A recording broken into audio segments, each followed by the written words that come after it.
임금이 지내던 침소, 양화당, 네. 이 근처에서 14곳, 동궁 근처 12곳에서 은밀하게 감춰져 있던 저주에 쓰는 물건인 저주물이 마구 발견된 겁니다.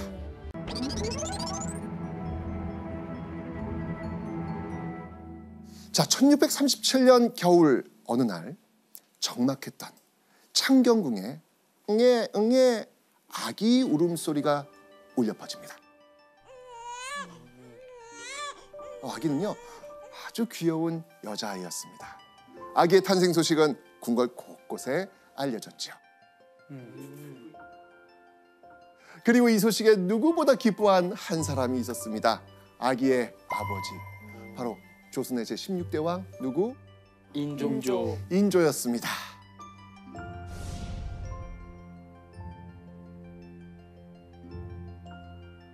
인조는요, 이때 태어난 딸이 정말 특별할 수밖에 없었습니다. 왜? 당시 인조의 나이는 44, 늦둥이 딸이었던 거예요. 진짜 늦둥이다. 이 딸은 이후에 효명옹주라고 불렸습니다. 누구라고요? 효명옹주. 네. 인조는요, 정말 불면 날아갈까, 쥐면 꺼질까, 정말 사랑을 듬뿍 쏟았습니다. 늦둥이 딸이니까 너무너무 사랑스러웠겠죠? 자, 그런데요, 인조가 이 효명옹주를 아낀 데는 또 다른 이유가 있었습니다. 바로 이 즈음에 인조에게 정말 안팎으로 일생일대의 고난이 있었기 때문입니다.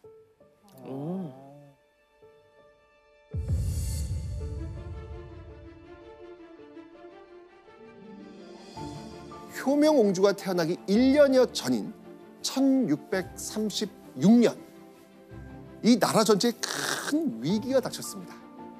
전쟁. 큰 위기. 네. 병자호란. 예. 맞아요. 네, 맞습니다. 병자호란입니다.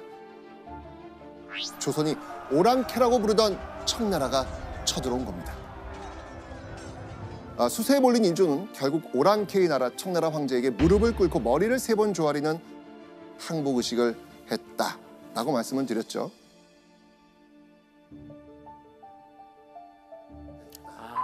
네. 자, 심지어요, 병자호란 직후 청나라가 조선 왕실의 볼모를 내놓으라고 했죠. 소현세자. 네, 맞습니다. 네. 큰아들 소현세자 부부, 둘째 아들 복림대군 부부, 그리고 셋째 아들을 볼모로 보내야 됐고요.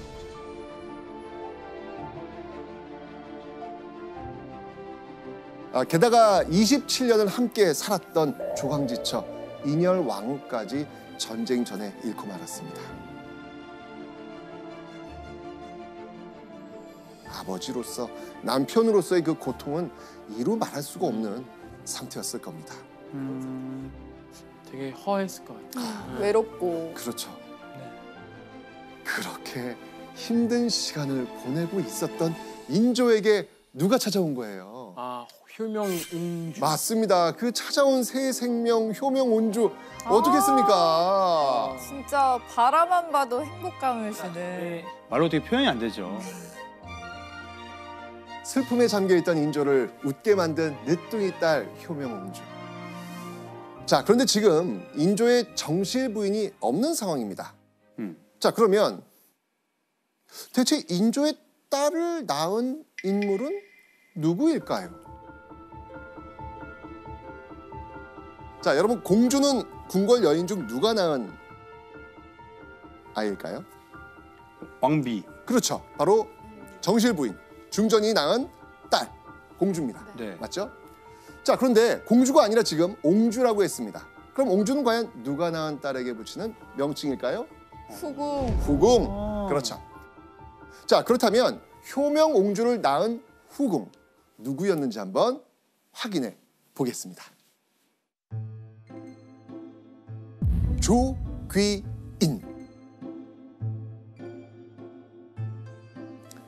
조귀인. 들어보신 적 있나요? 조귀인이요? 그냥 조귀인인 줄 알았는데 조 띄고 귀인이에요? 네. 그러면 조 씨예요? 그렇죠. 성이 조씨죠. 네. 이름이죠. 실제 이름이에요? 제가 설명 좀 드릴게요. 네. 여기서 귀인은요. 사람의 이름이 아니고요. 네. 궁궐에서 후궁에게 내렸던 품계 명칭 중 하나입니다. 이름이 아니네요.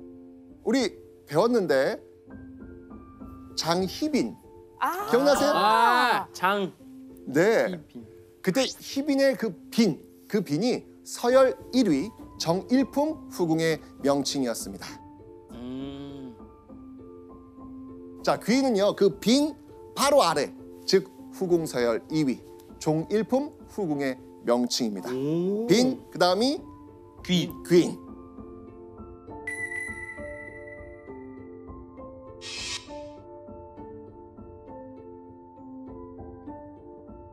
자, 그러니까 조귀인은요. 조씨 성을 가진 귀인 품계를 받은 후궁을 의미합니다.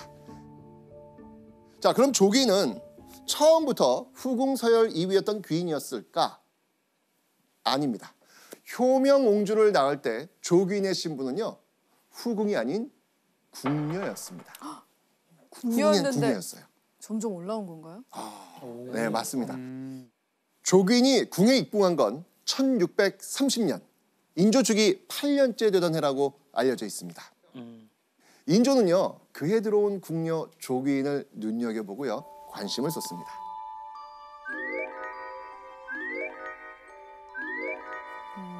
그런데 네, 인조의 마음과 달리 신하들은 그다지 조귀인을 좋아하지 않았습니다. 왜 그랬을까? 왜 그랬을까? 성격? 성격. 아니면 출신. 예리했습니다. 조기의 딸이 제일 총애를 받는다 했다. 조기의 딸은 정백창이 진납했다는 것을 사람들이 모두 알고 있었다. 자, 이거는요. 조기인이 입궁한 뒤에 쓰인 기록입니다. 자, 무슨 내용이냐면요. 제가 좀 설명을 좀 드릴게요. 먼저 이 조기는 조기인의 아버지 이름입니다. 이 조기는 당시 경상우도의 육군을 지휘하던 경상우도 병마 절도사입니다. 그런데 조기인은요, 사실 조기의 정실 부인 아이가 아닌 첩의 자식이에요. 첩의 자식. 근데 그 아랫줄을 지금 보시면 조기인을 정백창이 진납했다라고 하고 있습니다. 진납은 뭘까요?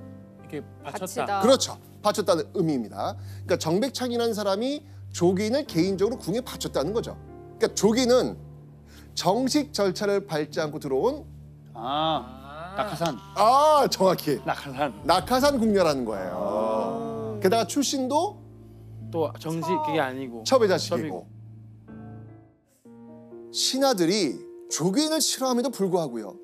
조기인은 인조와 갈수록 가까워졌고요. 더 큰 총애를 받게 됩니다. 인조가 전쟁과 가족의 죽음이라는 큰 시련을 겪을 때도 함께했고, 입궁 8년 만에 조기인은 효명옹주를 낳아가지고 인조에게 안기까지 했잖아요.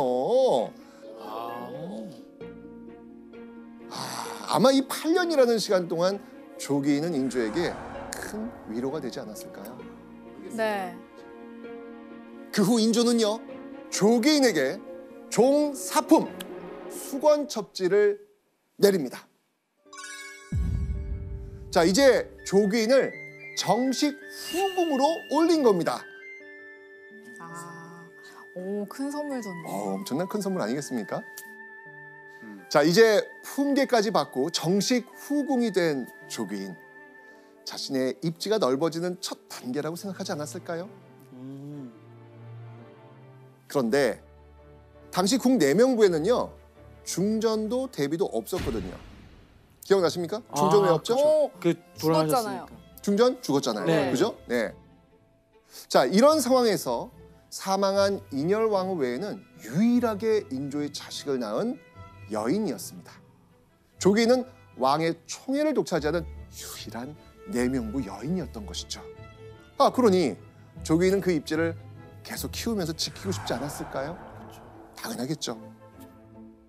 자, 그런데 조기인 자신은 첩이 자식이라 출신도 별 볼 일 없잖아요. 네. 그런 조기인이 유일하게 믿을 구석 누구겠습니까? 인조. 인조밖에 없잖아요. 그죠? 어떻게 해서든 인조의 사랑을 받고 마음을 잡고 있어야 궁에서 권력을 누리면서 살아남을 수 있다고 생각했겠죠. 자, 그런데요. 그런 조기인에게 어느 날 청천벽력 같은 이야기가 들려옵니다. 자, 어떤 내용인지 한번 보시죠. 오늘부터 금오나도로 경외에 통제한 것이 어떻겠습니까? 하니 아랜대로 하라고 전교하였다. 이것도 예전에 했었는데 우리. 그제 결혼 금지하도록 통지하는 건 어떻겠습니까? 맞습니다. 자, 금은령 왕실 사람들의 배우자를 찾기 위해서 일시적으로 전국 결혼 정령기 남녀의 결혼을 금하는 제도입니다. 자, 그럼 이때는 누구의 결혼을 위한 금혼령이었을까요? 그 말은 즉슨 즉슨 새로운 여자를 드리겠다. 아, 맞네. 맞습니다. 인조의 중전 인여로 왕후가 사망한 후 새로운 중전을 뽑지 않았는데 이제 그 빈자리를 채우기로 했던 것이죠.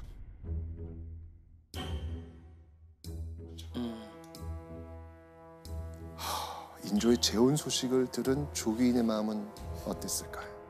오, 이거는 아니, 되게 빠르다라고 생각했을 것 같아요. 어느 정도는 더 본인이 사랑을 독차지할 거라 생각했는데. 맞아요. 인조 뭐야? 아, 조기인이 그렇게. 네, 했을 인조 거예요. 뭐야? 언제 날 사랑한다 했으면서 뭐지? 약간 이런 식으로. 말투가 너무 똑같아. 그 당시 그 느낌의 말투가. 잠깐 조씨예요. 잠깐 조씨예요. 같은 조씨라고요? 아, 그래요? 조씨. 나를 웃고 하자고 한 거예요. 같은 조씨. 죄송합니다. 아, 그 조씨야. 자, 조기는 아마 이렇게 생각했겠죠. 만약 인조가 새 중전에게 마음을 주면 나 어떻게 되지? 하지만 그런 조기인의 마음과는 상관없이 새 중전 찾기는 착착 진행이 됩니다. 그렇게 1년이 흐른 후 과연 인조의 새 중전 아내로 선발된 여인은 누구였을까? 바로 장렬왕후, 장렬왕후 조씨입니다.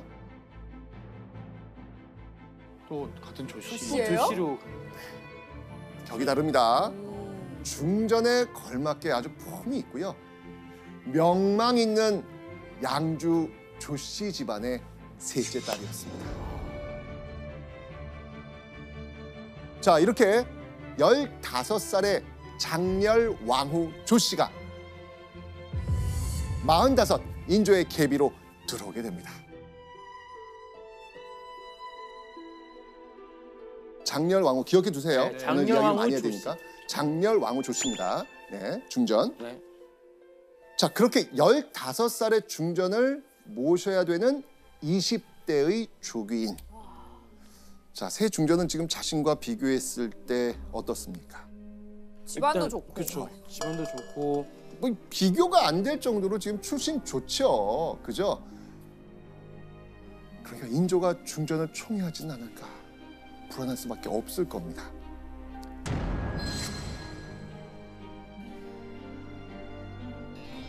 자, 그렇게 첫 번째 중전을 잃고 3년 만에 새 중전을 맞이한 인조. 이런 상황 속에서 궁궐에 임신 소식이 들려옵니다. 아, 중전이 임신을?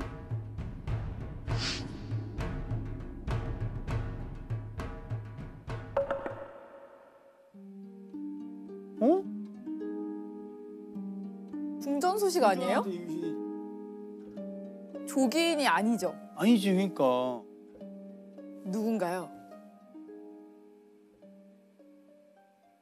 조균이 임신합니다. 조균이 임신합니다. 와. 인조. 뭐야? 진짜요? 아니 중전이 임신해야 되는데? 그쵸? 그러니까 재혼한 중전은 임신을 못한 와중에 조규인이 또 임신한 거예요. 오. 중전을 두고 조규인이 임신한 상황. 세 사람 사이에 그 이유가 있습니다.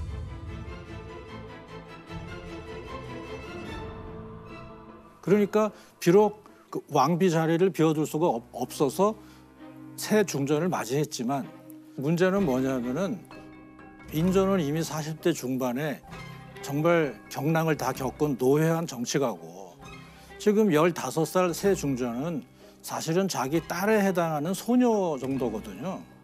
궁에 처음 들어온 15살 먹은 소녀가 이게 대화가 통할 수가 없죠. 아. 근데 자기하고 대화가 통하는 사람은 조규인이라는 거죠. 그러니까 중전하고는 그냥 형식적인 관계만 유지하고 실질적인 대화나 뭐 사랑이나 그런 것들은 조규인한테 가는 거죠. 전하, 중전마마께서 드셔 계셔옵니다. 그간에 강령하셨는지요? 그러고 보니 중전을 뵌 지가 오래됐습니다. 들어보세요, 전하. 귀를 대고 들어보세요, 전하. 아들인지 딸인지 한번 보자. 응? 이쪽입니다. 아예 또 깜짝이야.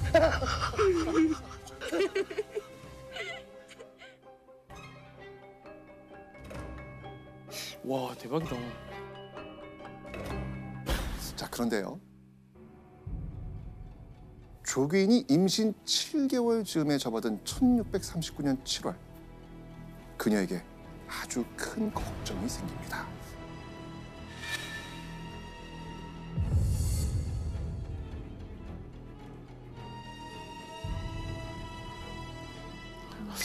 걱정? 무슨 일이었을까요? 일단 조규인의 지금 이 자리를 유지시켜주고 있는 사람은 누굽니까? 인조. 네. 인조. 그럼 그에게 큰 걱정은 뭘까요? 인조가 인조의 아파요. 건강. 그렇죠. 맞습니다. 갑자기 인조의 건강에 큰 이상이 생긴 겁니다. 인조의 몸에서 나타나는 증세들이 심상치 않은 거예요. 아 인조는요, 벼랑간 추위를 타거나 열이 나는가 하면 인조의 몸에서 푸르스름한 땀까지 솟아납니다.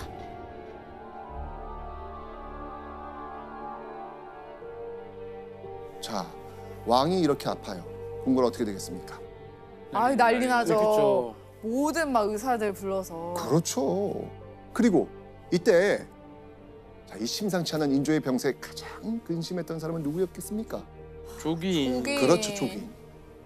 그동안 누렸던 모든 걸 잃게 되잖아요. 이 당시 이 조기인도 엄청나게 불안했을 겁니다. 대체 인조는 무슨 병에 걸린 걸까요? 오늘 안색을 살펴보니 사수의 기운이 있는 듯합니다. 사수. 사수. 자, 이 사수는 뭐냐면요. 네. 귀신의 사악한 기운이 들어서 생기는 병. 내 몸에 뭔가 지금 씌인 거잖아요, 지금요. 그래서 인조가 병의 원인으로 짚은 것 바로 저주였습니다. 저주. 누군가 자신을 노리고 저주했다고 생각하기 시작한 것이죠. 계승분 교수님. 근데 실제로 인조가 진짜로 자기가 저주받아서 아프다고 생각한 거예요? 충분히 생각할 수 있죠. 당시 사람들은 저주가 실제로 효력이 있다고 믿었거든요. 왕도 예외가 아니었고요. 특히 인조 입장에서 보면 즉위하자마자 뭐 반란도 맞고 전쟁도 맞이하고 굉장히 스트레스가 많고 불안감이 있는 상태인데 그래서 거의 인조는 당시 피해 의식이 컸다고 볼 수가 있어요. 게다가요, 사수의 기운이 있는 듯합니다 라는 이 의관의 이야기를 딱 들었을 때 빡! 인조의 머리를 스쳐 지나가는 사건이 있었습니다. 7년 전. 아, 뭔가 트라우마가 있구나. 그렇죠. 인조는요, 저주 때문에 한 차례 홍역을 치른 적이 있습니다. 자, 당시 인조에게 대체 무슨 일이 있었을까요? 때는 7년 전, 1632년으로 거슬러 올라갑니다. 이때 갑자기 인조에게 원인 모를 병증이 지금처럼 나타났습니다. 속에서는 열이 나는데 정작 온몸은 얼음처럼 차가운 증세가 반복이 됩니다. 심지어는 이 오른팔이 갑자기 마비되기도 합니다. 자, 그때 내의원에서는요, 정확한 병명을 찾지 못했고요, 사악한 기운 때문에 병이 생긴 것 같습니다 라는 진단을 또 내립니다. 당시 인조의 반응은 어땠을까요? 사실 처음에는 안 믿었나? 이거 말도 안 된다고 무시를 합니다. 그런데 몸이 이렇게 계속 아픈 상황에서 인조는 다시 또 충격적인 말을 듣습니다. 무슨 말인지 한번 보시죠. 궁인, 옥지 등 3-4명이 밤중마다 문을 닫고 몰래 훈이지고 으슥한 곳으로 가 제사를 지내며 기도하였다고 자전의 초상에 이 일로써 말한 사람이 있었다. 자, 여기서 자전이 누구냐면 바로 인목대비입니다. 인목대비의 초상을 치를 당시 저주하는 거를 봤다는 건가요? 맞습니다. 자, 그렇다면 인목대비, 우리 이야기한 적이 아, 있는데 했죠. 광해군의 계모 인목대비. 인목대비는 광해군의 공격으로 강제로 궁궐에 갇혀 지내야만 했습니다. 그런데 인조는 인조 반정으로 광해군을 파괴시키고 왕이 된 인물입니다. 그래서 당시 왕실 제일 어른으로 바로 그 인조의 정통성을 인정해준 결정적 인물이 인목대비였단 말이에요. 인조로서는 자신의 정통성을 세워줬으니 이때 이 초상 어떻게 치렀겠습니까? 완전 성대하게. 아유, 그럼요. 정성껏 지내줬죠. 그런데 바로 그 정성껏 초상을 지내고 있는 그런 상황에서 인목대비의 궁녀들이 궁에서 은밀하게 저주 행위를 했다는 제보가 들려온 겁니다. 게다가요, 인목대비 궁녀들이 왕치를 저주하기 위해서 고양이 머리와 아기 머리를 궁에 묻었다는 겁니다. 아기 머리? 자, 그 이야기를 들은 인조는 무슨 생각을 했을까요? 어우, 소름 돋아, 소름. 너무 무서운데요? 뭐지? 인목대비 궁녀들이? 그렇다면 인목대비가 살아있을 때 모종의 계획을 한 건가? 의심하게 된 거예요. 그래서 이렇게 된 건가? 네. 선생님, 근데 그러면은 그 인조는 왜 이렇게 의심을 하는 거죠, 지금? 물론 이것뿐만이 아니었습니다. 인조에게는요, 인목대비를 의심할 만한 결정적인 이유가 있었습니다.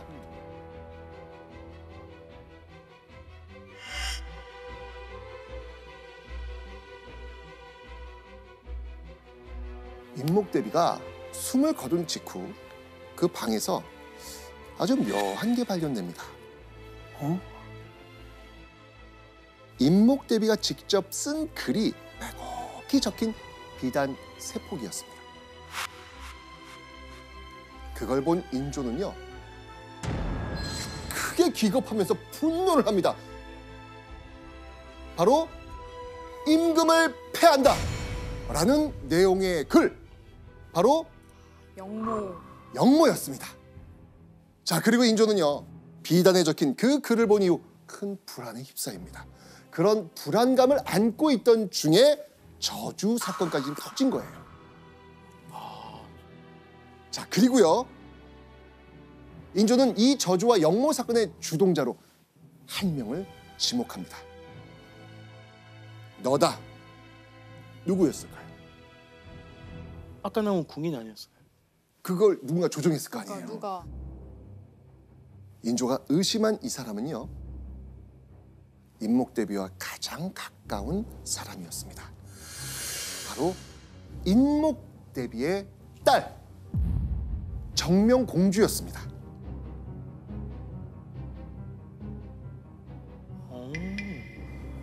인목대비는 죽기 몇 년 전부터 병을 앓아서 사실상 역모를 꾸밀 수 있는 여력이 없었거든요. 그래서 인조는 이 일을 주도한 사람은 인목대비의 뜻을 가장 잘하는 딸 정명공주다, 이렇게 지목한 겁니다. 그런데 신하들은요 절대 정명공주를 시문에서는 아니되옵니다, 극구 반대합니다. 왜지? 일이 참 묘한데요.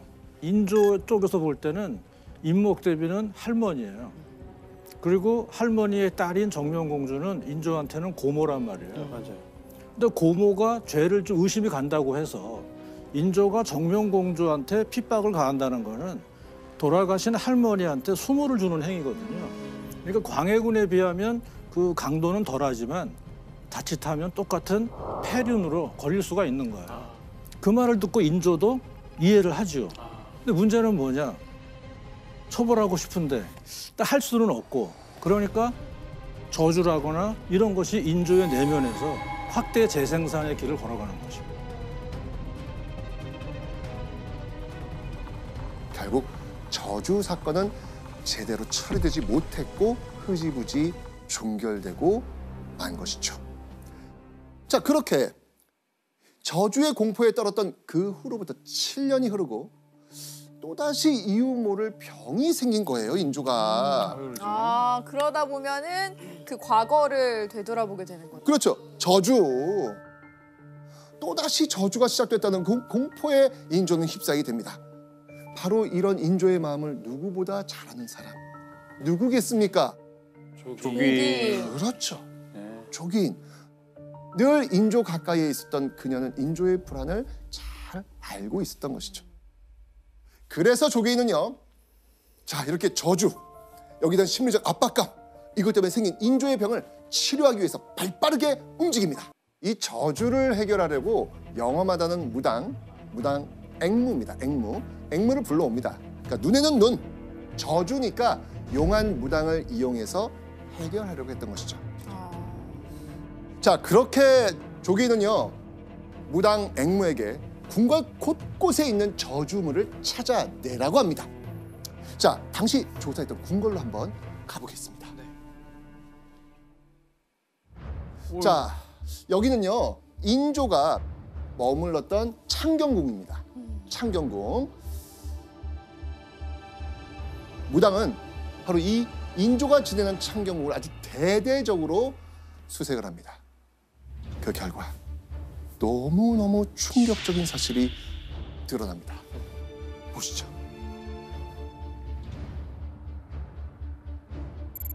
빨간 점 보이세요? 네. 이게 지금 발견입니다. 와, 많이 발견돼. 어주 흔적인가 보다. 누가 저주를 진짜 했네. 그죠? 자, 임금이 지내던 침소, 양화당, 네. 이 근처에서 14곳, 동궁 근처 12곳에서 은밀하게 감춰져 있던 저주에 쓰는 물건인 저주물이 마구 발견된 겁니다. 심지어 왕이 덮고 자던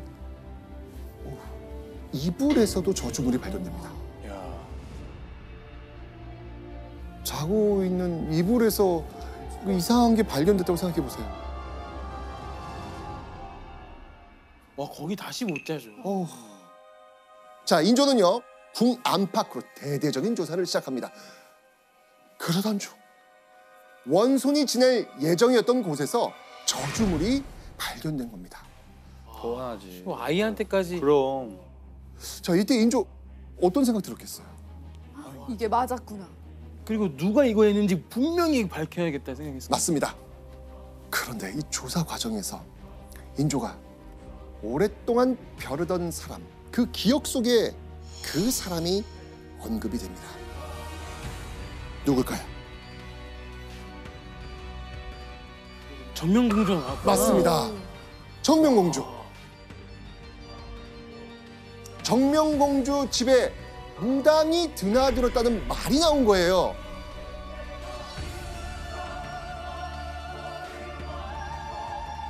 자, 이 정명공주 측은요, 저주와 상관없는 일이라고 부인은 합니다. 과연 인조가 그 말 믿었을까요? 절대 안 믿죠. 그렇죠. 절대 안 믿죠. 그렇죠. 그런데 정명공주 집에 무당이 드나들었다는 이야기는 있지만 정명공주 측이 묻었다는 이야기는 아직 없잖아요. 아니나 다를까. 저주 사건은 이번에도 흐지부지 마무리되고 말았죠.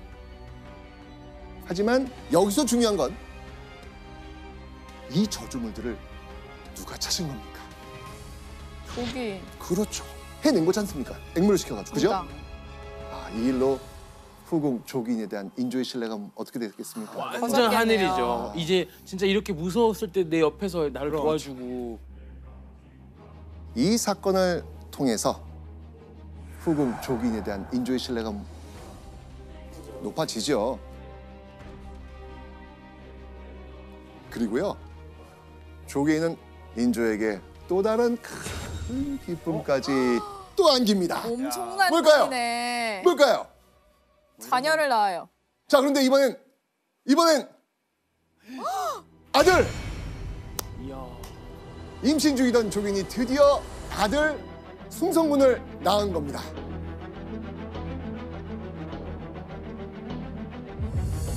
자, 어여쁜 호명공주에 이어서 아들까지 떡하니 안겨주니, 자, 아들을 낳은 조기인은요 1640년 8월 인조에게 다시 큰 선물을 받습니다. 뭐였겠습니까? 상승. 품계 업그레이드. 네. 자, 이제 정상품 소용으로 올라갑니다. 자, 국녀 출신 들어왔는데 지금 자박자박 지금 올라가고 있습니다. 지금. 그죠? 인조의 애정 무한되었습니다. 인조는 더더욱 조기인을 가까이 합니다. 자, 이제 궁 안에서 인조의 총애로 조기인을 넘어설 여인 아무도 없습니다. 조기인은 확실하게 인조를 독차지하고 있었습니다. 그런데요, 영원할 것 같았던 그 사랑에 균열이 가는 일이 벌어집니다. 무슨 일일까요? 아, 새로운 사람이 생긴다? 아, 새로. 새로운 여자가 생기는 거예요? 새로운? 그렇죠. 어? 바로 인조에게 새로운 여자가 생긴 겁니다. 허허. 조긴 성격이 있어 보이는데. 어느 날 갑자기 인조가 한 궁녀에게 승은을 내립니다. 승은 상궁 이 씨의 등장이었습니다.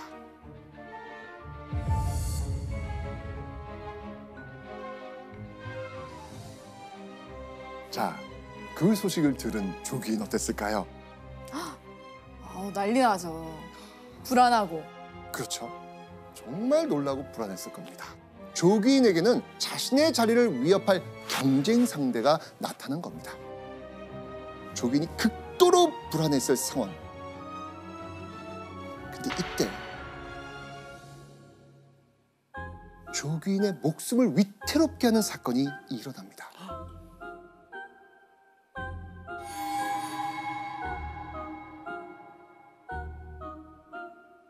목숨까지? 네, 목숨까지?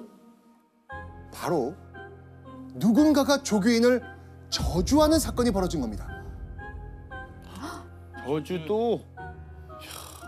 아마 조기인은 큰 충격에 빠지지 않았을까요? 오. 그런데 그 사건을 듣고 더 충격에 빠진 사람이 있었습니다. 누구겠습니까? 인조? 인조. 자신을 향하던 저주에 치가 떨렸던 인조인데 너 죽어라 이거. 다시 또 화가 납니다. 난리 났겠네요. 난리 나죠. 그렇다면 대체 누가 조기인을 저주하라고 했을까요? 설마 이 새로운 여자분이 조기인을 어떻게 해보려고 했을까요? 승은 입은 궁녀. 맞아요. 조개인만 인조의 총애를 받는 게 못마땅했던 승은상공 이 씨가 인조의 사랑을 받기 위해서 조개인을 저주했다는 겁니다.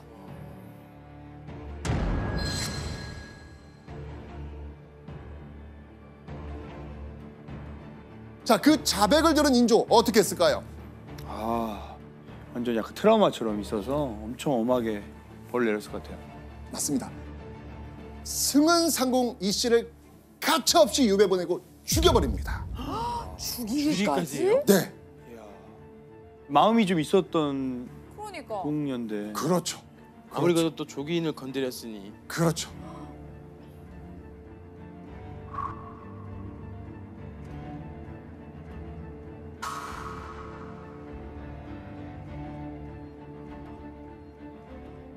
그런데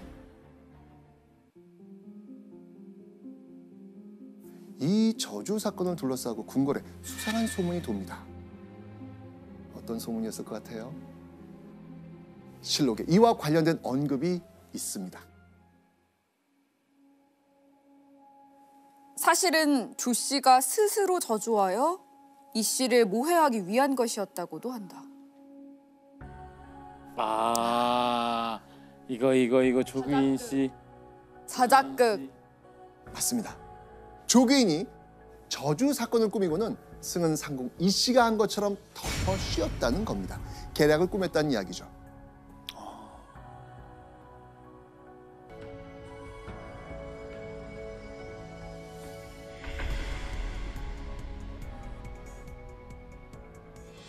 인조와 중전 사이에도 큰 변화가 생깁니다. 바로 조선 역사상 정말 전무후무한 사건. 인조가 중전을 다른 궁으로 옮기도록 명한 겁니다. 인조가 중전에게 홀로 경덕궁, 지금의 경희궁에 가서 지내라고 한 겁니다. 왕과 왕비가 서로 다른 궁을 쓰는 별거 사건이 터진 겁니다. 중전과 별거를 선언한 인조의 명분은요. 아이고, 중전의 건강이 안 좋으니 옮겨서 치료하라는 거였습니다. 아, 핑계네요, 핑계. 아마 한 나라의 국모로서, 여성으로서 너무 수치스러웠을 겁니다. 그러던 1646년 1월 또 한 번 인조를 불안에 빠뜨리는 충격적 사건이 일어납니다. 바로 왕이 먹을 전복구이에 누군가 독을 넣었다는 겁니다. 왕이 먹을 음식에 독을 탔다? 이거 역모죠.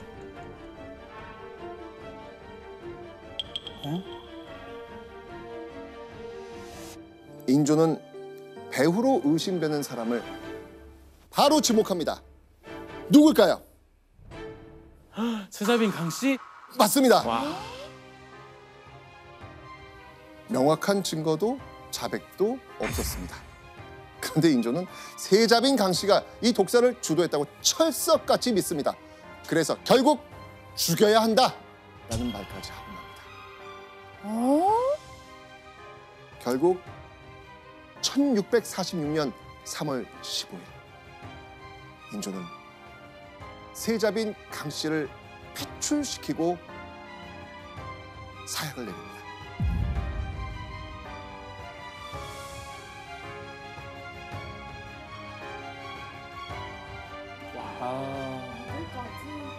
아니, 와.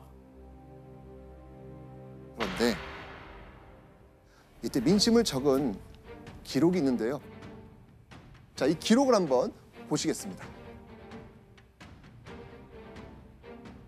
그러나 그 죄악이 아직 밝게 드러나지 않았는데 단지 추측만을 가지고서 법을 집행하였기 때문에 안팎의 민심이 수긍하지 않고 모두 조수기에게 죄를 돌렸다.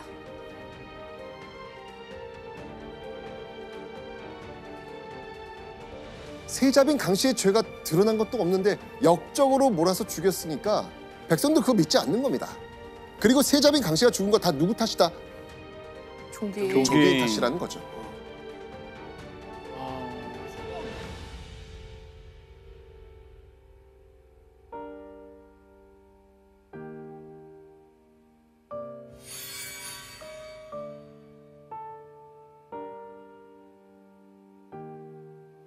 그렇게 시간이 흐르고 1647년 8월 조기인은 큰 경사를 맞이합니다.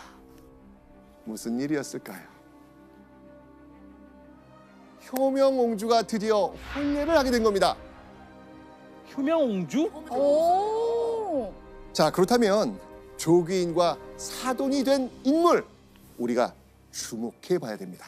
그 인물은 당시 영의정에 올라 있었던 김자점입니다. 김자점은요, 인조의 최측근 대신이었습니다. 인조 반정으로 1등 공신이 된 이후에 엄청난 권력을 쥐었죠. 아. 그 영의정 자리 김자점. 김자점의 손자 김세룡이 인조와 조기인의 딸 효명옹주와 결혼하게 된 겁니다. 자, 영의정과 사돈이 된 조기인 어땠을까요? 와, 이젠 하이파이브 아니에요?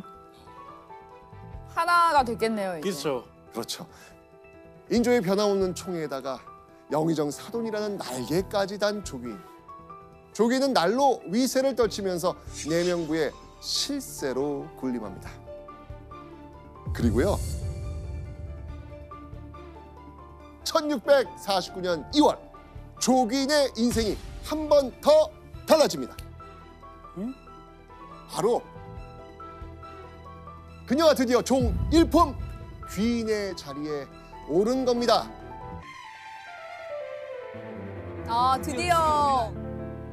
드디어 지금 우리가 알고 있는 그 조기인의 조기인이 이때 이제 된 거예요. 맞습니다. 첩의 딸로 태어나서 궁녀로 바쳐진 지 19년 만에 벌어진 사실입니다. 자, 인조의 애정을 독차지하며 그야말로 탄탄대로를 달린 조기인. 그런데 귀인 책봉 3개월 만에 조기인에게 최악의 상황이 벌어집니다. 무슨 일이지? 제발. 어떤 상황이었을까요? 바로 조기인의 전부였던 이 인조가 55의 나이에 갑작스럽게 세상을 떠난 겁니다. 와, 인조가 갑자기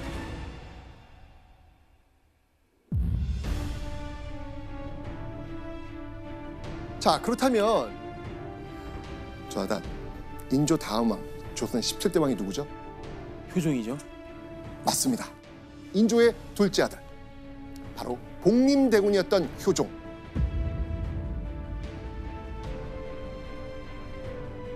그런데 얼마 후 그렇게 인조를 잃은 조기인, 그 상황에서 슬픈 일이 또 이어집니다. 대체 무슨 일이 있었을까요? 인조가 죽었잖아요. 그러면 그 인조의 후궁들은 어떻게 되는지 아세요? 다 뿔뿔이 흩어지고 궁을 나가야 되잖아요. 그렇죠. 맞습니다. 와, 대박이다. 궁궐을 떠나야 됩니다. 자, 이때 조기인은요, 정말 누리던 부귀영화가 다 흩어질 것 같다는 불안감에 휩싸였을 겁니다.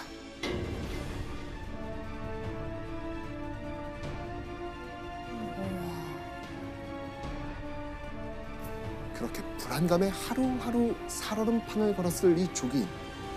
그런 불안한 조기인을 지켜보고 있었던 인물이 있습니다. 이 과연 누굴까요? 떠난 중전. 그렇죠. 중전. 와야 돼.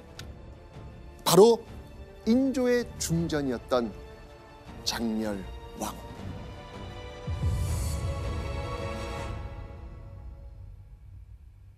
장렬왕후는 쫓겨났던 경덕궁에서 다시 창경궁으로 돌아왔고 이제 왕실의 최고 어른이 된 겁니다.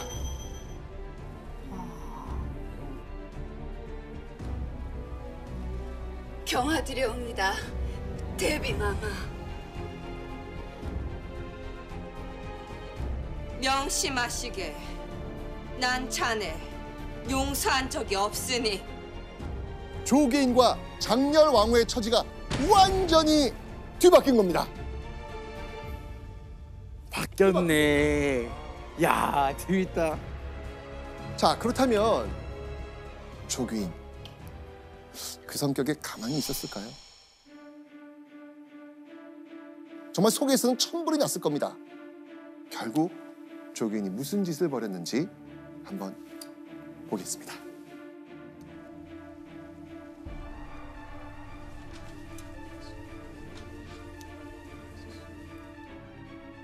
조 씨가 매번 아침 저녁으로 우물물을 길어놓고는 사람들을 모두 몰리고 몰래 기도하였습니다. 조규인은 암암리의 왕실 최고 어른인 장렬 왕후를 저주합니다. 와.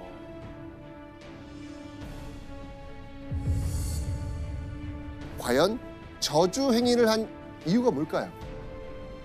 어느 날 조규인은 인조, 자신의 남편 인조의 죽음 이후 무속신앙에 더 매달립니다. 자, 이런 조규인의 행동을 보고받은 장렬 왕후 뭐라고 했을까요? 불같이 화를 냅니다.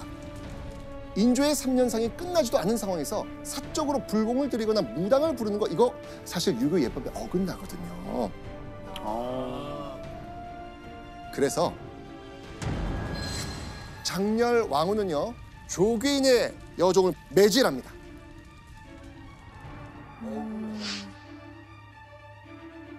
결국 조규인은 앙심을 품고 어떻게든 장렬 왕후에게 복수하겠다고 생각했나 봅니다.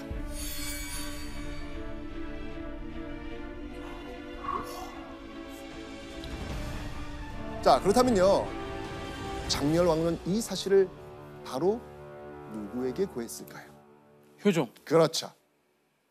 조규인이 벌인 이 섬뜩한 행동에 화가 난 효종은 조규인의 사람들을 잡아다가 국문하라. 그리고 1651년 11월 곧 수십 명에 달하는 조규인의 측근들, 노비와 무당이 잡혀옵니다. 그렇게 시작된 저주 사건에 대한 국문. 그 강도가 얼마나 셌는지 하나 둘 입을 열기 시작하죠. 그 결과 엽기적인 조규인의 저주 행각이 드러납니다. 대체 어떤 행각이었을까요? 대궐 안으로 들어가서 땅을 파괴해 뼈가루를 얻었는데 색이 재와 같았다.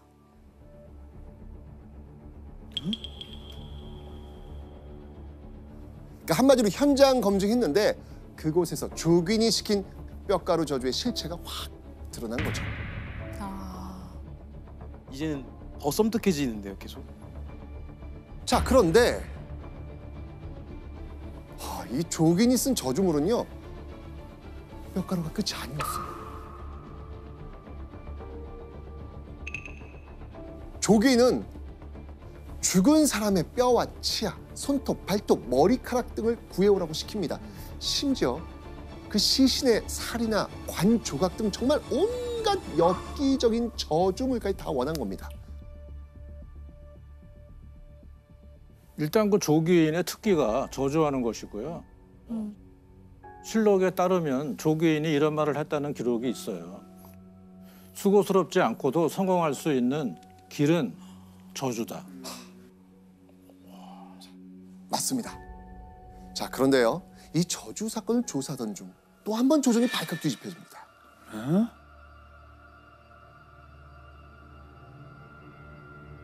조규인의 저주 사건이 일어난 지 보름이 지났을 무렵인 1651년 12월 누군가 영모를 모의한 정황이 포착이 된 겁니다. 효종은 화가 머리끝까지 납니다. 그리고 관련된 이들을 모조리 잡아들이죠. 그러던 중 김자점의 아들이 정말 충격적인 자백을 합니다.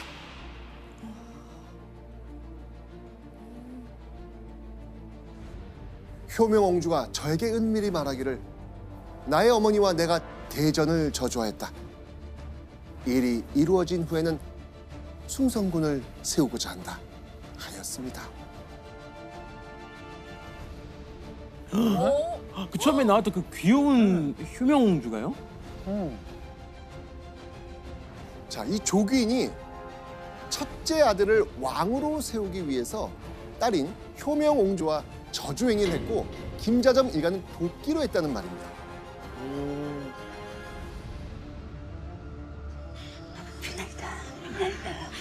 이 집 대주가 급사를 맞고 죽게 해주십시오.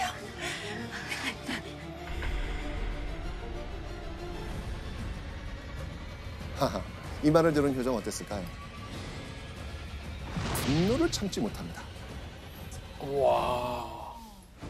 그렇다면 화가 난 효종은 조귀인을 어떻게 했을까요?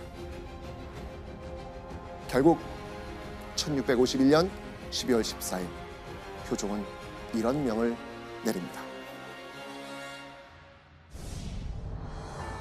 귀인 조 씨는 자진하게 하라. 조 씨에게 사약을 내려 스스로 목숨을 끊으라고 한 겁니다.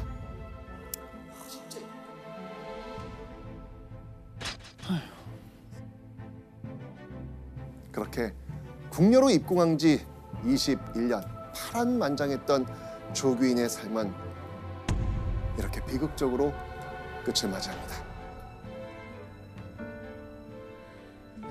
한세사 잘 살고 간다.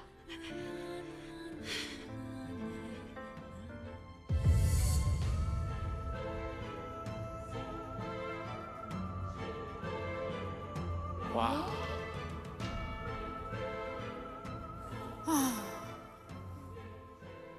조귀인은요, 저주라는 악랄한 방법을 욕망 채우는 도구이자 생존법으로 썼습니다. 저주로 부귀영화를 얻었고 지키려 했지만 결국 저주는 부메랑이 됐고 그 저주 때문에 생을 마감하고 맙니다.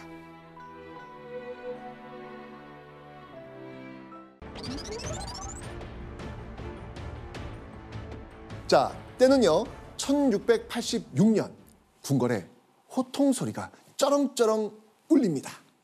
그자를 잡아다 가두어라. 왕이 한 신하를 잡아다 가두라는 매서운 어명을 내립니다. 이 명령을 내린 사람, 이 사람은 바로 조선의 19대 왕 숙종이었습니다.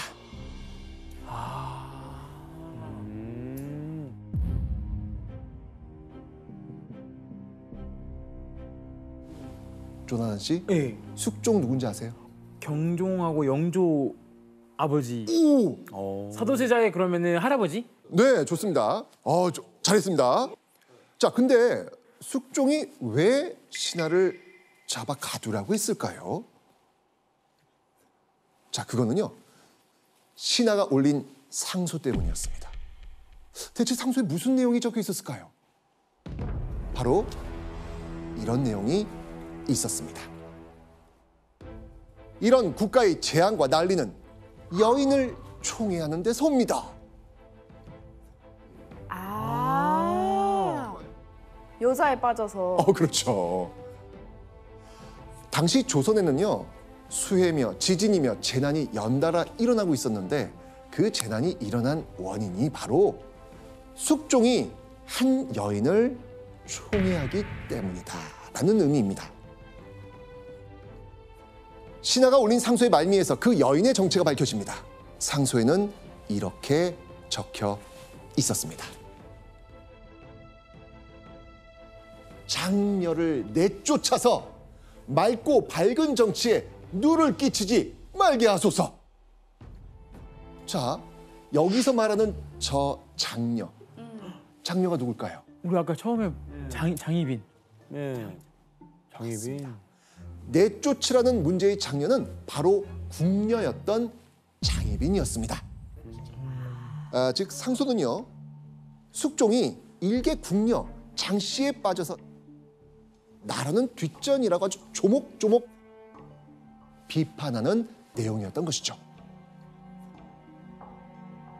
그리고 얼마 되지 않아 또 이런 상소가 올라옵니다. 미세게 너무 마음을 빼앗기지 마옵소서. 또 며칠 후엔 이런 상소도 올라옵니다. 미인을 경계하소서. 그럼에도 불구하고 숙종은 장희빈에 대해서 이 비난하는 상소가 올라올 때마다 상소를 쓴 신하에게 불같이 화를 내면서 벌을 내립니다. 완전 빠져 있었네. 그렇죠. 장희빈. 자, 오늘 만날 주인공 장희빈입니다. 자, 그런데 이게 이름일까요? 당연히. 그죠? 당연히 이름. 그죠? 많은 분들이 성은 장 씨고 네. 이름은 희빈. 이렇게 생각도 많이 하세요. 네. 자, 그런데 다남만록이라는 책을 통해서 장희빈의 본명이 알려졌습니다. 일단 본명 궁금하지 않습니까? 궁금하죠. 장희빈의 본명은 장옥정. 장옥정. 장옥정. 네, 맞습니다. 그런데 왜 그녀는 장희빈으로 아주 강렬하게 기억되고 불리고 있을까요?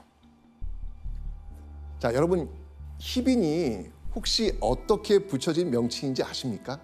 뭘까? 자, 우선요, 빈, 맨 끝에 있는 이 빈 있죠, 빈. 네. 이 빈은요, 서열 1위 후궁의 명칭입니다. 그래서 성이 장씨니까 장 복희를 붙여가지고 희빈, 장희빈이 된 겁니다. 희빈. 이해했습니다. 자, 그래서 장희빈이라는 명칭 속에는요, 그녀가 일개 궁녀에서 후궁 서열 1위가 된 드라마틱한 인생이 담겨 있는 겁니다. 신데렐라 맞네요. 그렇죠. 자, 그러다 보니까 드라마나 영화에서 이 장희빈을 다루는 경우가 많았고요. 장희빈이라는 명칭이 우리한테 익숙해진 겁니다. 오늘도 이제 편의상 익숙한 호칭인 장희빈. 네, 이렇게 부르면서 이야기를 한번 끌고 나가 보도록 하겠습니다. 좋습니다.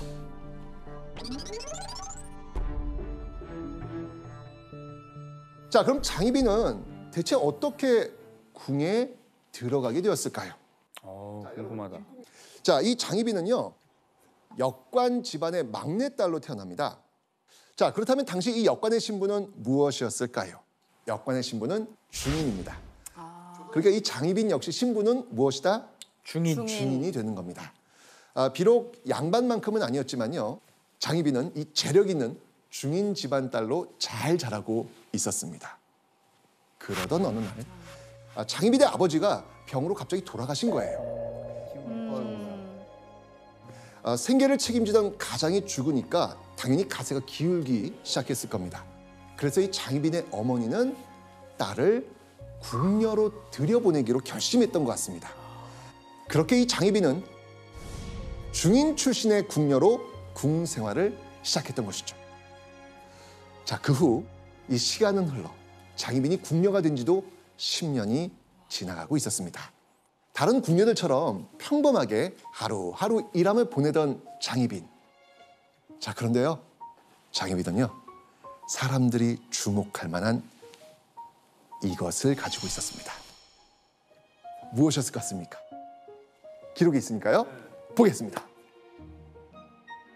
잠옷 얼굴이 아름다웠다. 와. 이게 대단한 거예요. 왜냐하면 궁궐 여인 중 외모가 아름답다고 기록된 건 실록에 장희빈이 유일무이합니다. 유일무이예요? 딱 한 사람, 장희빈입니다. 와. 그러던 1680년 겨울쯤 한 남자가 장희빈에게 완전히 반합니다. 그 남자 누굴까요?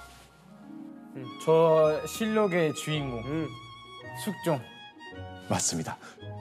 조선의 왕 숙종이었습니다.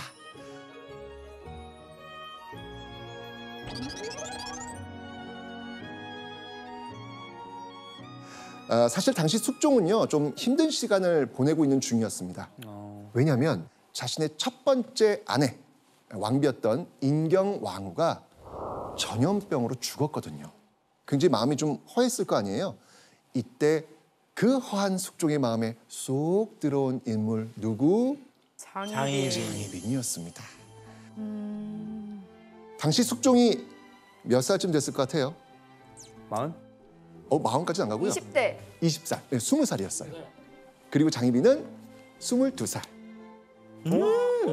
네, 연상. 맞습니다. 둘은 연상연하 커플이었습니다. 장희빈을 보고 반한 숙종은 아마도 이 아내를 잃은 괴로움을 새로운 사랑, 장희빈을 통해 서서히 잊게 되지 않았을까? 이런 생각이 듭니다. 자, 이 장희빈과 숙종은 점점 가까워졌고요. 함께 밤도 보내게 됐습니다. 궁에서 왕과 궁녀가 하룻밤을 보냈다. 자, 이걸 승은. 승은을 입었다. 그렇죠, 맞습니다.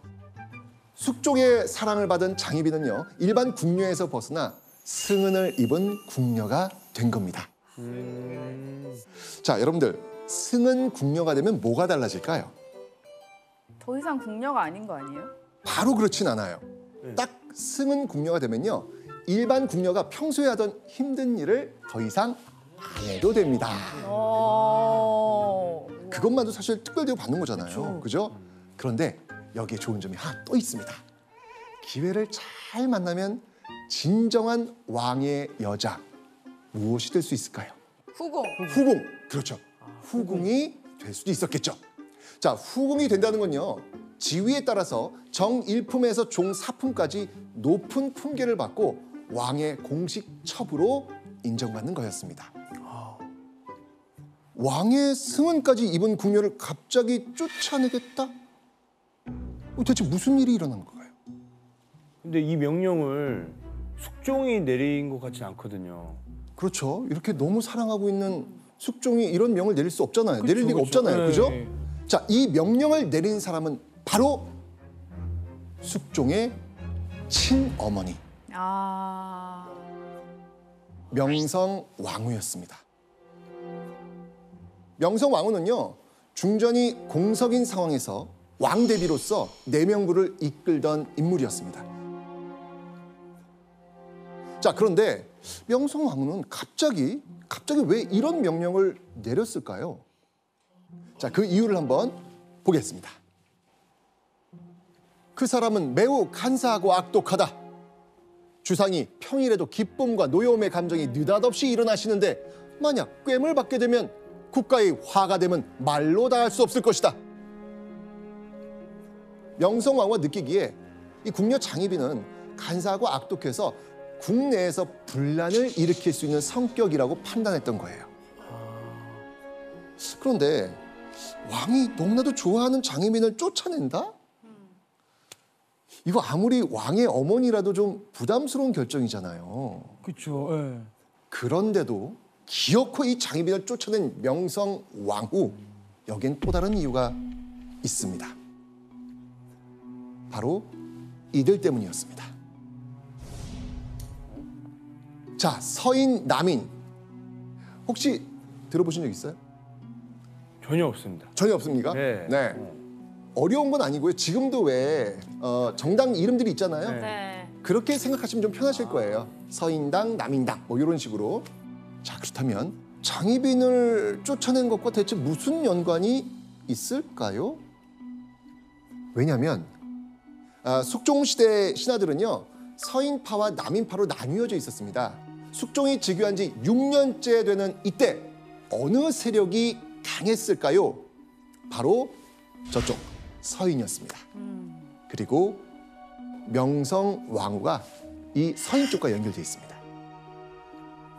자, 그럼 장희빈을 쫓아낸 이유 뭔가 짐작되지 않으십니까?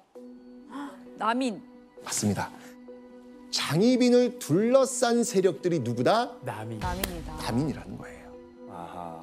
자, 이렇게 장희빈이 쫓겨난 데에는 이런 정치적 계산도 숨어 있었던 것입니다. 크게 반대도 못하고 마음을 접습니다.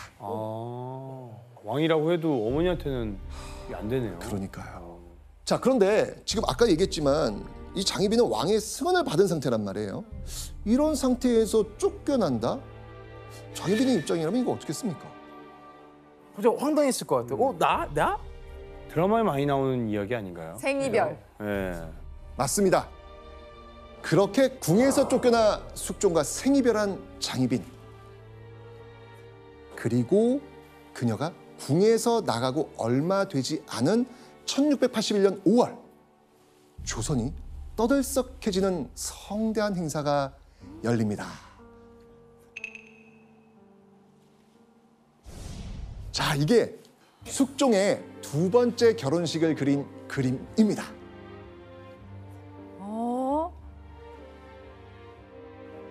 와. 자, 지금 숙종은 아내가 지금 죽었잖아요. 네. 그래서 지금 중전 자리에 지금 비어 있지 않습니까? 네네네. 그죠? 자, 이 중전 자리를 오래 비워둘 수가 없습니다. 그래서 숙종이 재혼을 하게 된 겁니다. 자, 그렇다면 이 중앙에 빨간색 가마, 여기 누가 타고 있었을까요? 바로 이 사람입니다. 인현왕후. 많이 들어봤어. 많이 들어보셨죠? 많이 들어봤어요. 숙종의 새 왕비 15살의 인현왕후가 그 가마에 타고 있었습니다. 자, 인현왕후는 어떤 인물이었을까요?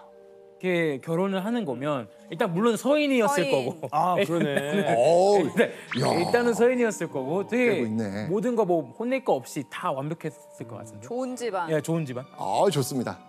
인현왕후는요, 당시 지금의 장관급이라 할 수 있는 판서 등을 역임한 민유중의 딸이었습니다.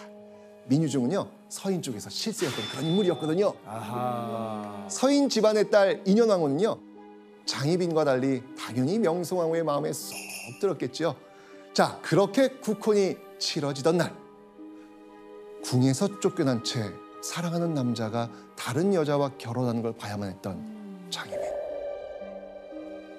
그 심정은 어땠을까요? 진짜 드라마다. 그죠? 자, 그렇게 숙종과 인현왕후가 결혼한 지 5년이 지난 1686년 어느 날 궁에 한 여성이 나타납니다. 누굴까요?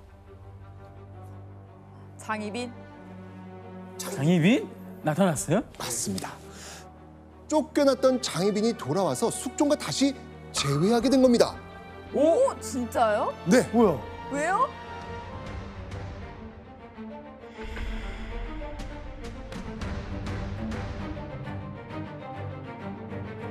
아니, 선생님, 근데 우리가 방금 쫓겨났다 그랬잖아요. 그렇죠. 어떻게 다시 궁에 또 들어와서 재회를 하는 거예요? 자, 장희빈을 궁으로 부른 주인공은 바로 인현왕후였습니다. 자, 이야기는 지금 점점 흥미로워지고 있습니다. 아니, 가능한가요, 그게? 그러니까 드라마 대본 말고 역사를 알려주세요.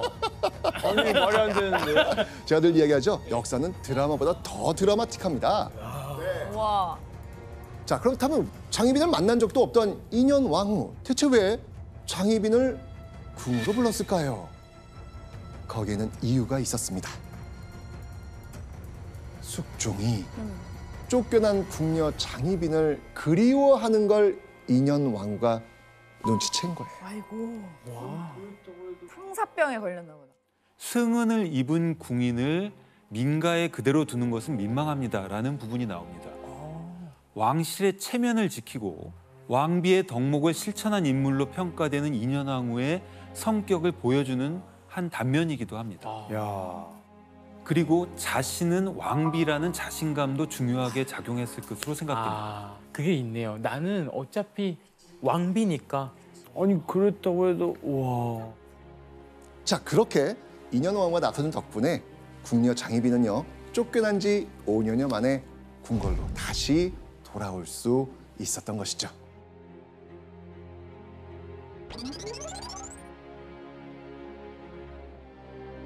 자, 다시 만난 장희빈과 숙종 둘의 마음이 어땠을까요? 그 드라마에 있잖아요. 네. 그 헤어진 연인이 한 몇십 년 만에 만나가지고 몇 년 만에 만나서 잘 지내. 너무 신나. 너무 신나 지금. 드라마에 푹 빠져 계시는데? 드라마를 너무 많이 봐가지고 약간 연상이 되네요. 네.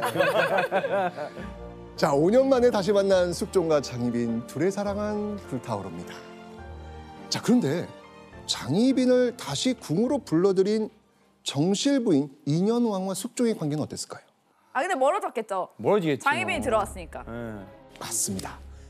숙종은요 서서히 중궁전의 발길을 끊어버립니다. 아이고.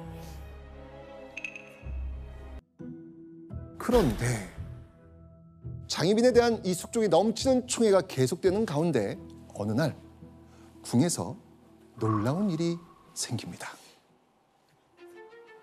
그 총애를 받는 장희빈. 회초리를 맞은 거예요. 어? 왜요? 회초리? 네. 누구한테? 누구한테 회초리 맞아요? 대체 누가 숙종이 총애하는 장희빈을 매질했을까요? 이 사람입니다.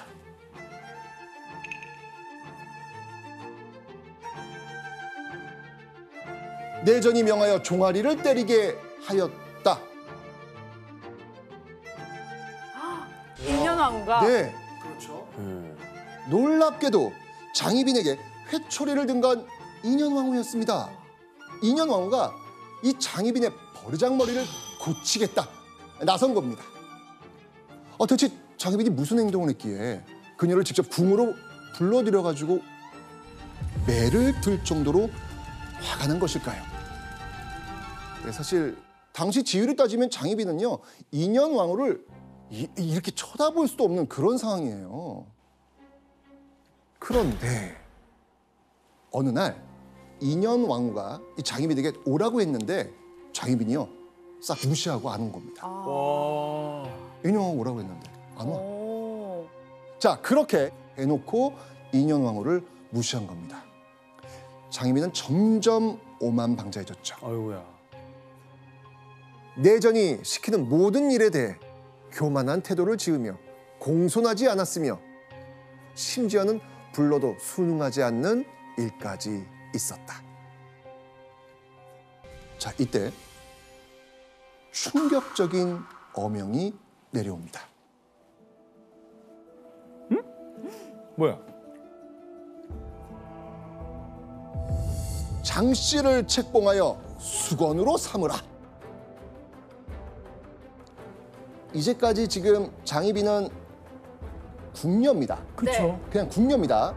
그런데 이제 장희빈은요 종사품, 수건이란 품계와 직책을 받은 겁니다.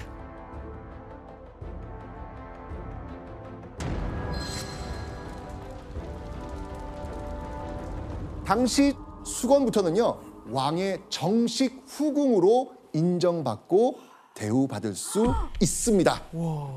궁녀에서 궁녀가 아니네요. 궁녀에서 지금 이렇게 정식 후궁으로 올라선 겁니다. 게다가요 장희빈은요 수건 품계와 함께 숙종의 통 큰 선물 노비 100명이라는 어마어마한 재산도 받습니다. 100명이요? 예. 100명이나 필요해요? 노비줘서 뭐예요? 와 숙종. 자, 그런데 와. 장희빈의 승승장구는 여기서 끝이 아닙니다. 몇 달 뒤 장희빈은요 종 이품 수기를 거쳐서 정이품 소위까지 계속 품계가 올라갑니다. 우와. 단시간에. 요즘으로 치면요 3급 공무원에서 차관급으로 그냥 껑충껑충 뛰어오르는 거예요. 숙종은 그 정도로 fall in love. 장희빈을 사랑하고 또 사랑했던 겁니다. 진짜 얼굴 한 번만 보고 싶네요. 진짜 궁금하다. 진짜 너무 궁금하네요. 정이품 후궁이 된 장희빈. 이거는 정말 꿈에 그리던 일들이 벌어진 겁니다. 자, 그런데 이렇게 국내에서 입지를 굳혀가던 장희빈에게 정실 부인 인현왕후를 넘어설 기회가 찾아옵니다. 그게 돼요? 무슨 일이었을까요? 그거. 설마 그 숙종의 아이를? 임신. 맞습니다. 와. 야, 이거 진짜 드라마. 드라마. 근데 이렇게 드라마 쓰면 에이 이게 시청률 너무- 떨어지죠. 그러니까 이거 이제 여기서 진짜 드라마 되려면 인현 왕후는 아이를 못 낳아야 돼. 그러면 진짜 드라마처럼 되는 거야. 그럼 너무 뻔하다. 못 났습니다. 너무 뻔하다. 못 났습니다.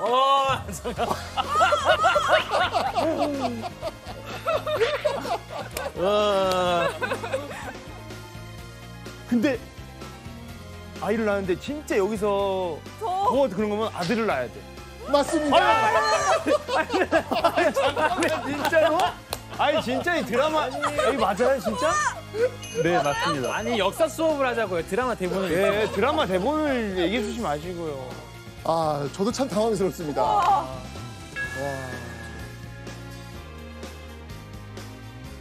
숙종이 무려 즉위 15년 만에 첫 아들을 얻은 겁니다. 15년 만에. 네, 얼마나 기다렸어. 당연하죠.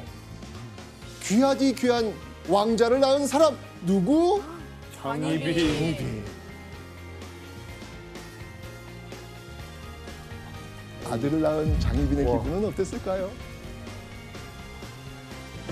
이제는 뭐 그냥 이제는 그냥 아들 낳느라고 진짜 너무 힘들었어. 그러니까 아들 낳느라고 아들. 자, 이 장희빈은 정말 하늘을 나는 그런 기분이었을 겁니다. 그런데 이때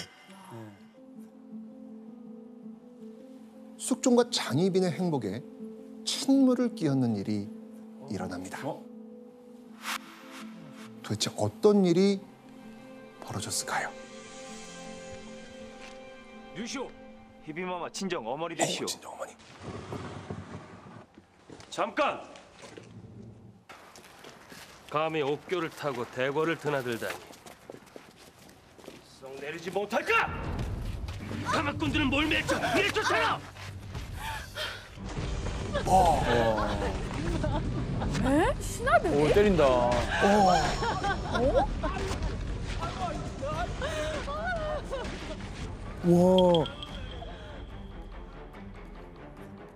바로 장희빈의 엄마가 궁에 들어올 때 타고 왔던 가마가 불태워지는 충격적인 일이 벌어진 겁니다. 당시 사건의 전말은 이랬습니다. 장희빈이 아들을 낳은 후 엄마 윤 씨가 산후조리를 도우려고 입궁을 했지요. 그때 덮개 있는 가마, 이걸 옥교라고 합니다. 이 옥교를 타고 왔는데 이게 문제였어요. 당시 옥교는요, 4대 부집 부녀자들도 함부로 탈 수 없는 것이었습니다. 장희빈 집안의 신분이 뭐라 그랬죠? 중인. 중인. 맞습니다. 중인이잖아요. 그런데 감히 중인 주제에 일부 양반만 탈 수 있는 옥교를 탔다? 야, 이건 조선의 법도를 크게 어긴 일이거든요. 신하들은요, 아랫사람을 시켜서 가마를 메고 왔던 하인을 잡아다 벌을 줬고요. 급기야 장희빈 엄마의 옥교를 빼앗아서 불태웠던 겁니다. 와. 자신이 사랑하고 사랑하는 장희빈 어머니의 옥교가 불태워졌다는 소식을 들은 숙종. 숙종은요, 나의 명으로 왕자의 외가에서 입궁했는데 모욕을 주었다. 숙종은요, 불같이 화내며 이 일에 관계된 2명을 잡아다가 엄벌을 줍니다. 그 엄벌이 어찌나 가혹했던지 잡혀온 2명 죽습니다. 숙종의 이러한 절대적 총애, 그리고 왕의 유일한 아들까지 낳은 장희빈. 이제 궁에서 장희빈은 아무도 건드릴 수 없는 존재로 우뚝 섭니다. 그리고 1689년 1월 갑자기 궁에서 큰 소란이 일어납니다. 자, 신하들은 이렇게 외칩니다. 아니 되옵니다, 전하. 아니 되옵니다, 전하. 신하들의 말에 숙종은 이렇게 받아칩니다. 감히 이의가 있다면 벼슬 내놓고 물러가라. 도대체 무슨 상황이 벌어진 걸까요? 와 무슨 상황이지? 여기서 문제 나갑니다. 숙종이 신하들과 대치했던 까닭은 무엇일까요? 와 근데 이미 뭐 장희빈을 위해서 한 건 다 한 것 같은데. 네.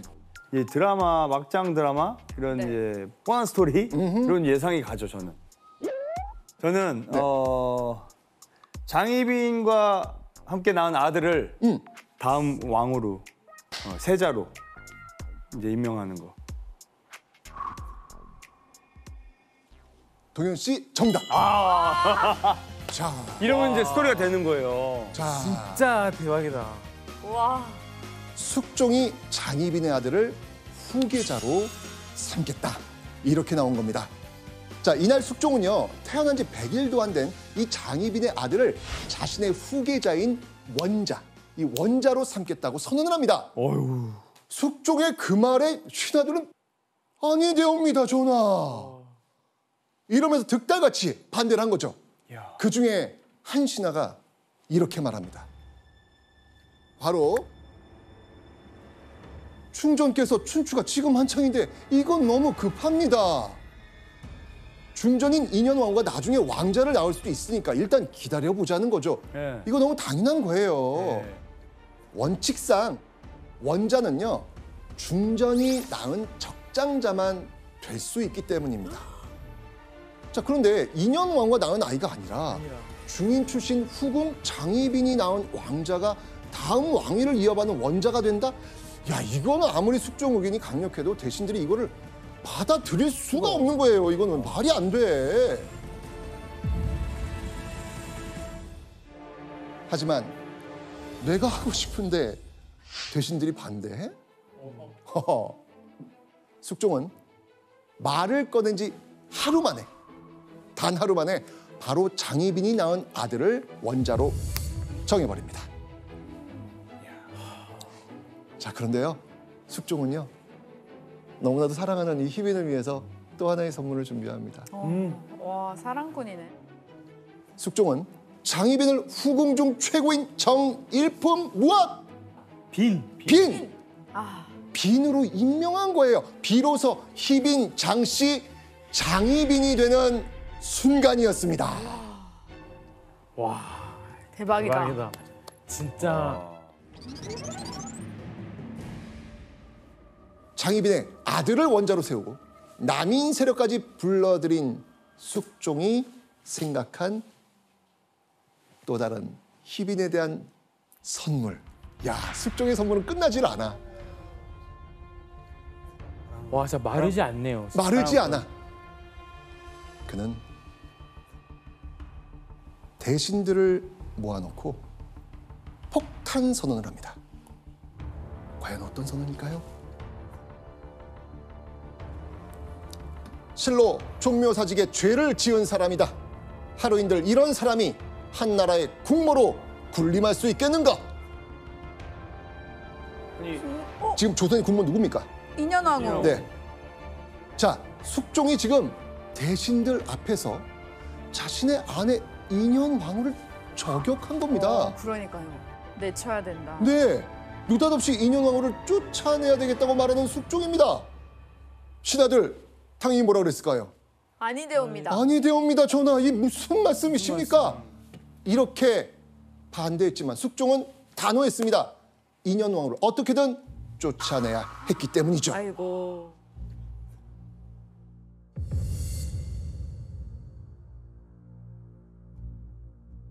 자, 그럼 이 패배를 시키는 데 필요한 게 무엇이었을까요? 명분. 그렇죠.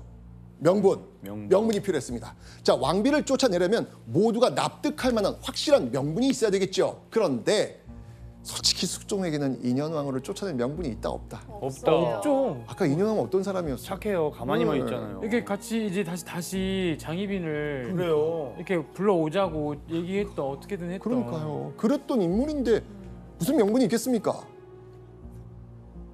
근데 사랑에 빠진 이 숙종, 온 신경을 다 집중해서 꺼리를 찾는 거예요. 아이고.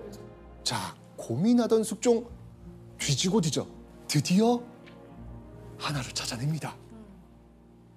무려 3년 전 일, 기억력도 좋습니다. 3년 전에 인현왕후가 자신한테 이야기했던 꿈 이야기. 아? 꿈 이야기로요? 네, 이 꿈 이야기를 들고 나옵니다. 대체 어떤 꿈이었을까요? 꿈에 선왕과 선우를 만났는데 내전과 다른 후궁은 선묘 때처럼 복되고 영화로움이 두텁고 자손이 많을 것이다. 그러나 수건은 아들이 없을 뿐만 아니라 복도 없으니 국가에 이롭지 못할 것이다. 수건이 아까 장희빈. 그렇죠, 네. 그렇죠. 네. 장희빈을 안 좋게 얘기한 거네요. 그렇죠. 꿈을 꿨는데 선대왕과 명성왕과 나와서 인현왕과 다른 후궁은 복이 많고 자식이 많을 건데 수건, 즉 장희빈은 아들도 복도 없어서 나라에 좋은 사람이 아닙니다. 이렇게 꿈꾸었던 내용을 숙종한테 이야기했던 거예요.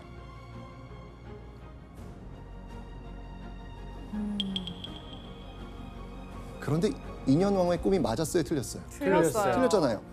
장희빈이 아들 낳았잖아요. 네. 그죠? 그러므로 인현왕후의 꿈은 투기, 즉 질투한 증거다. 이렇게 갖다 붙입니다. 와 이건 진짜 밤새 연구했겠는데. 끼워 맞추려고. 그 정도면 끼워 맞추기. 와 거의 진짜 와 몇 밤을 샜겠는데. 머리 많이 썼어. 자, 사실 인현왕후가 투기했다는 기록은 따로 없습니다. 따로 없어요.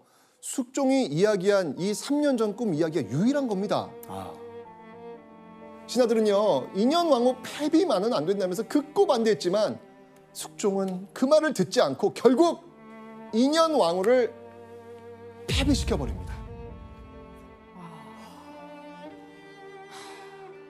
인현왕후가 중전의 자리에서 쫓겨나고 4일 뒤 차기 중전, 조선의 왕비가 새로 책봉됩니다.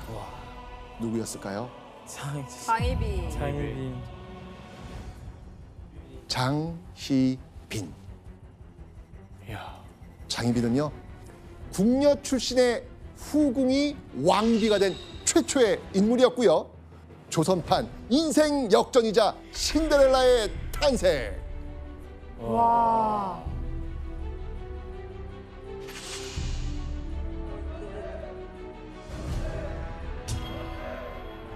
유례가 없는 일이었습니다. 후궁을 아무리 총애해도 있는 중전을 내치면서까지 후궁을 중전으로 세우지는 않거든요. 이건 조선 왕실을 넘어서 백성들까지 놀랄 만한 일이었을 겁니다. 마침내 중전이 된 장희빈. 그때 장희빈은 아마 조선 제일의 행복한 여인이었을 것입니다. 자, 그런데 장희빈이 너무나도 믿었던 숙종의 사랑이 조금씩 삐걱대기 시작합니다. 오. 설마. 조금씩 장희빈이 있는 중궁전을 찾는 숙종의 발길이 뜸해지는 겁니다. 장희빈은요, 이때 차마 믿고 싶지 않은 너무나 충격적인 소식을 듣게 됩니다. 숙종이 젊은 궁녀, 그것도 과거 인현왕후를 모셨던 그 궁녀에게 푹 빠졌다는 겁니다. 아이고.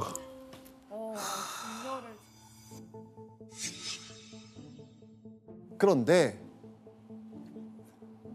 장희빈의 가슴이 또 철렁 내려앉는 소식이 들립니다. 바로 숙종이 새롭게 총애하던 그 궁녀가 후궁이 되고 임신을 했다는 겁니다. 어머. 자, 이 소식을 들은 장희빈은 어땠을까요? 눈 뒤집히죠.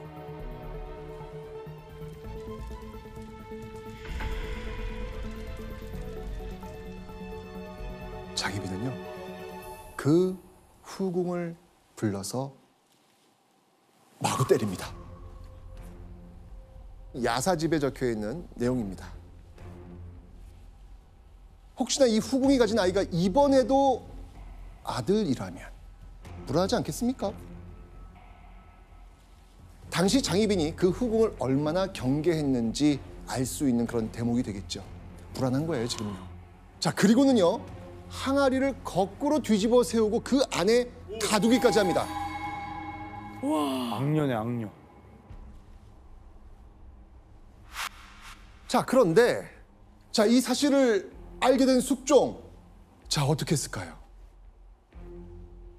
숙종 어쩔 건데?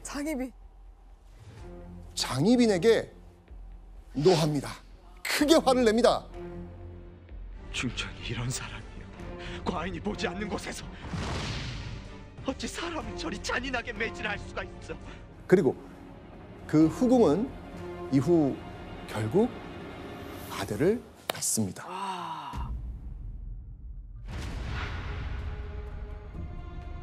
그녀의 정체는 바로 숙빈 최 씨. 설마 설마? 영조? 맞습니다.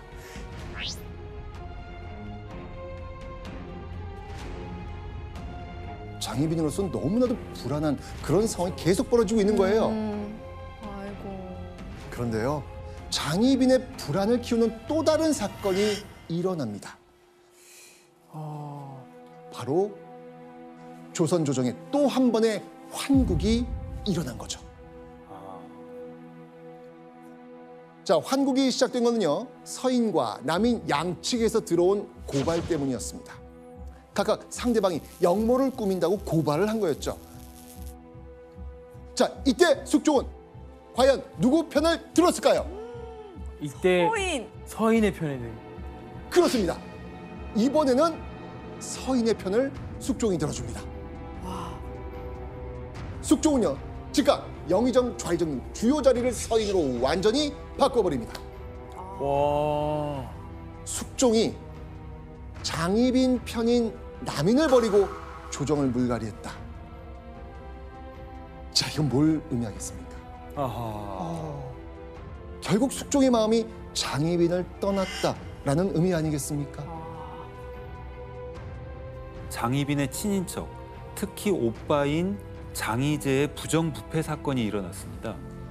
거기에 남인이 이렇다 할 정치적 능력을 보여주지 못하면서 숙종의 실망이 커졌고요. 그러면서 서인을 다시 신임하게 됐습니다. 자, 흔들리는 숙종의 마음 때문에 불안한 장희빈. 그런데 이때 장희빈에게 청천벽력 같은 소식이 들려옵니다. 폐비됐던 인현 왕과 다시 궁으로 온다는 소식이었습니다. 어떻게 그렇게? 왜? 폐비된 인현 왕과 어떻게 궁으로 돌아올 수 있었을까요? 바로 숙종이 인현 왕후를 다시 중전으로 복위시키겠다고 선언한 거예요. 와. 숙종은 아침과 점심과 저녁에 생각이 다 다르네. 결국 이 모든 문제는 숙종 때문이에요. 폐비한 게 잘못됐다면서 다시 데리고 오라고 합니다. 그런데 신하들은 이 인현 왕후의 복위를 마냥 찬성할 수가 없었습니다. 인현 왕후 다시 중전이 된다? 자, 그럼 지금 중전인 장희빈? 중전 자리에서 쫓겨나는 거 너무 당연한 겁니다. 그런데 문제는 장희빈이 바로 다음 왕이 될 세자의 엄마라는 거예요. 그렇죠. 상황이 좀 달라요. 과거 세자의 생모를 폐비시켰다가 조선에 피바람이 불었던 적이 있습니다. 나십니까, 조나단? 어느 왕 때였죠? 그때 연산군. 그렇죠. 폐비윤 씨를 쫓아내는데 앞장섰던 신하들 막 죽거나 부관 참시되거나 이런 역사를 알고 있잖아요. 그렇죠. 그때 그 끔찍한 복수국을 생각하면 세자의 어머니인 장희빈을 폐비시키는데 적극적으로 동의할 수 있는 신하 있다 없다? 없다. 신하들은요 극구 반대했지만 결국 숙종은요 자기 뜻대로 인현왕후 복위를 밀어붙입니다. 그렇게 5년 만에 대궐로 다시 돌아온 인현왕후. 그런데 잠시 후 이 장희빈의 마음을 갈갈이 찢어놓는 어명이 떨어집니다. 한 나라의 중전이 둘일 수 없으니 중전 장씨의 옥보를 부수고 타고 다니던 가마를 불태우라. 아까 첫 번째 사신 기억나시죠? 왕비의 상징을 다 없애라는 거였습니다.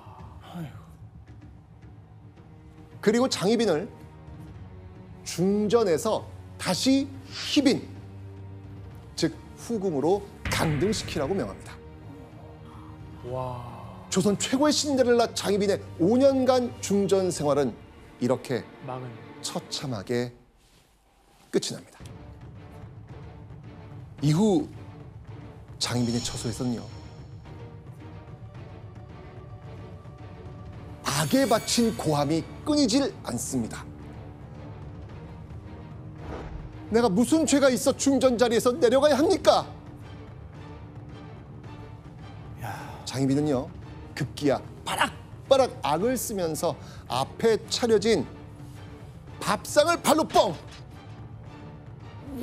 장희빈은요, 어쨌건 이 한순간 중전의 자리에서 쫓겨난 게 굉장히 분했을 겁니다. 자, 그러면 숙종과 인현왕후는 잘 살았을까요? 이제 잘 살았을 것 같은데.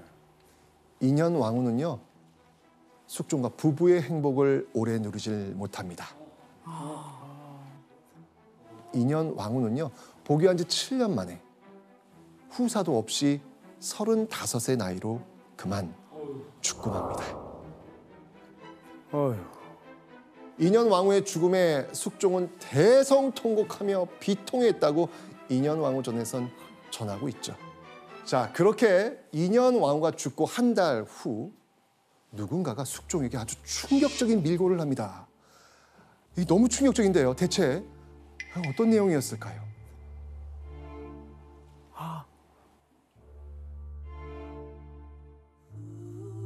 취선당의 서쪽에다 몰래 신당을 설치하고 매 때마다 2, 3인의 노비들과 더불어 사람들을 물리치고 기도하되 지극히 빈틈없이 일을 꾸몄다.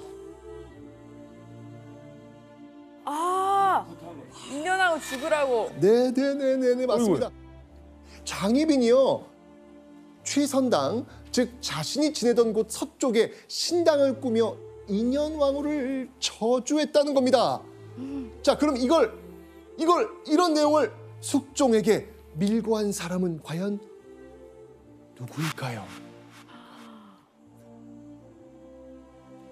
정체는 바로 숙빈 최 씨. 숙빈 최 씨가 숙종에게 저주가 있었다면서 밀고를 한 겁니다. 자, 이 이야기를 듣고 분노한 숙종, 그 길로 장희빈의 처소로 찾아갑니다.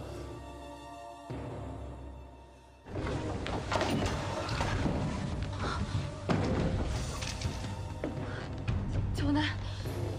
자, 그런데 장희빈의 처소를 찾은 숙종의 눈에 유독 이 병풍 하나가 눈에 들어옵니다. 숙종은요, 이 병풍을 치워보라 명합니다.